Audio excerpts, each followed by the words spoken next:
Well, it's Monday afternoon. I'm having a beer. It's like, some of you would know I like a beer.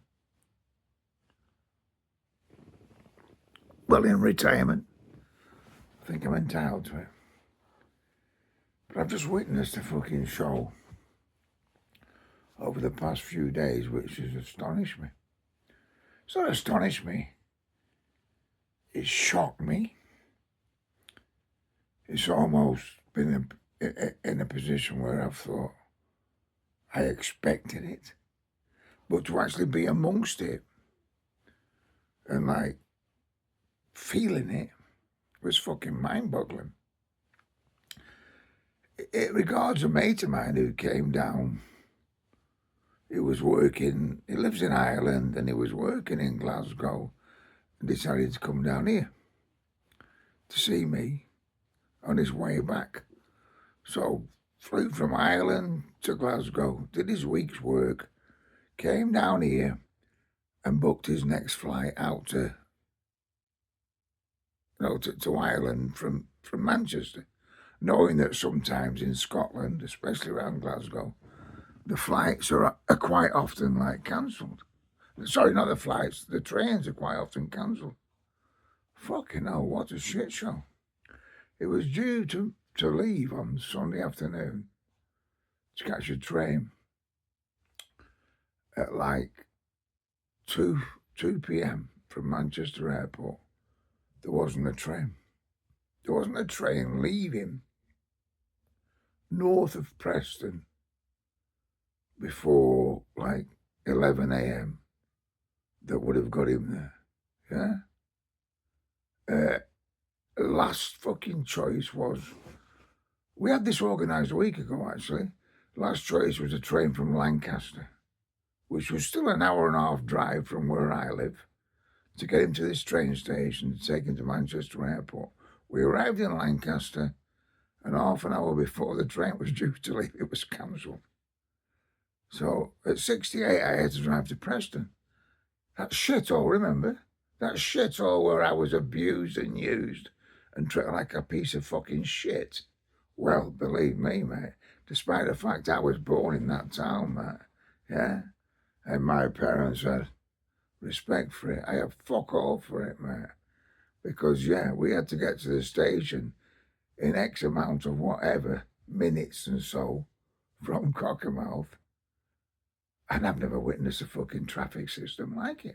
Apparently there's someone who drives a bus who writes about it all the time, how you actually go into the town and like these traffic lights stop you on red for minutes where fuck all's happening in front of you. They're not three-way or four-way systems. They're not in any way worked out so that like, you know, I mean, they've got all these sensors these days, haven't they? Where a car who's waiting, you know. They had them when I was a kid. No. I've never wasted so much time in the last 3 months, because I've been 3 times, my mate's funeral and such, in traffic lights that fuck all's happening in front of me. There's not a car fucking moving. You know? They're not coming from any direction. The only ones who are sat there are sat behind the red. Yeah? But that typifies Preston. But anyway, as I said, eventually got to the train. They're supposedly being cancelled at Lancaster. So I got on fucking Preston train station, which is a nightmare anyway, parking such and that, you know. And there's fucking hundreds of people on a Sunday fucking, you know, late morning with bags for holidays and everything else. Pack it, you know, they've got some of the women had 2 suitcases trying to get to Manchester Airport that cost a fucking flight that is an holiday. It's not just a flight that my mate was on going back to fucking Ireland. This is a flight that takes people to holidays. If they miss it, they fucking miss it. Yeah, they're probably going to lose a holiday. This system is a fucking disaster, mate. It's the worst public fucking transport system. I'm 60 fucking 8, right, yeah? And I've lived all over Europe. I have never seen anything like this in my fucking life. If this is what you call privatisation, where you can just cancel a fucking train half an hour before, and it's not just this one, it's dozens I've looked at in the last few months, visiting family and everything, man. It's a fucking disaster. It's a fucking disaster like the country is, yeah? Anyway, cut a long story short, we eventually got into Manchester Airport, and they got back to where it was due to get back to. Only because it was me. Only because I had the car to drive, and I got there and back. And I'm 60 fucking 8, mate, and it battered the shit out of me, yeah? I had to do a fucking 4-hour fucking drive there and back, and coming back on that motorway, the M6. Ooh, let me tell you this, mate, I've drove on that motorway all my life, mate. It's a fucking death trap now. I have never witnessed so many fucking knobheads in my life in bad weather because the rain came down by then. Just absolutely, you know? Someone please tell the cunts that sit in the middle lane that that's actually for overtaking those on the inside lane. And that when the fucking shit and the fucking weather's like it was wet, going into the outside lane where everything's running off the fucking sides makes it far more fucking difficult to see what's going on. But no, you won't get that. And then actually, coming back to, I always come off at Kendal. I don't go over Penrith. I can't be fucking arsed with it, man. Shaps are fucking shithole. It can get misty and wet.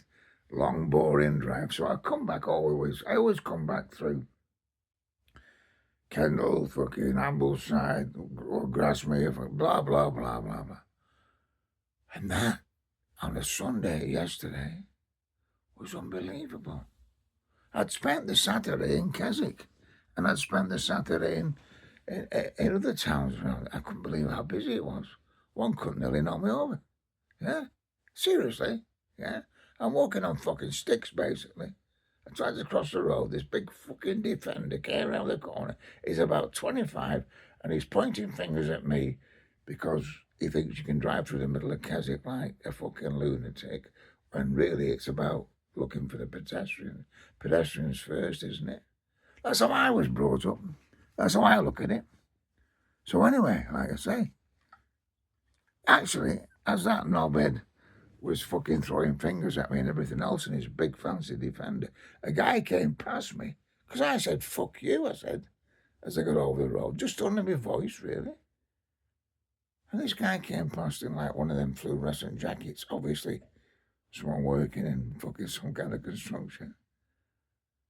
As he passed me, because it was that crowded in the street as I just struggled across the road, he shouted to me, fuck you. And I thought, thank fuck, I'm 68. And those days have gone. But then seriously, I hit the fucking M6. After I got through Preston, which was has more fucking traffic lights than you can imagine, everyone waiting for whatever, and the weather turned nasty. Whoa, fucking hell. Fucking horrendous drive. Got home, but on the route into the Lake District, these two BMWs hit me. I mean, the fucking signs are way in front that eventually from 2 lanes it goes into one. And these two fucking brand new BMWs were chasing each other, mate. They nearly put me in a fucking field, mate, yeah? As they went past, chasing each other. And like I just said in the post, I actually prayed for him that Buddha would help him. Because karma yoga-wise, if they'd gone in that fucking field, I wouldn't have even fucking blinked. Take it easy, people. This is a nation running on such a fucking fast mode. There's no... even when I got home today, and I had to go shopping early in Asda, I was sat in queues for 10, 15 minutes, where people just drove past your entrance, slowly. Never even recognised you were there. Trying to get out. No one flicked a light to say, join in this shit show. No, just drove past you, man. That's a sign that this nation's mind isn't working in the right way. And these are spiritual practice for you all to follow, yeah? Don't take your thoughts so seriously. Don't take your thoughts so seriously. Because these people have that much going on up there. They don't see anyone around you. They don't see you coming out the end of the road. They don't fucking see anything about anything other than this shit show going on in their head. They might as well be mentally ill. Take it easy. See you in a bit.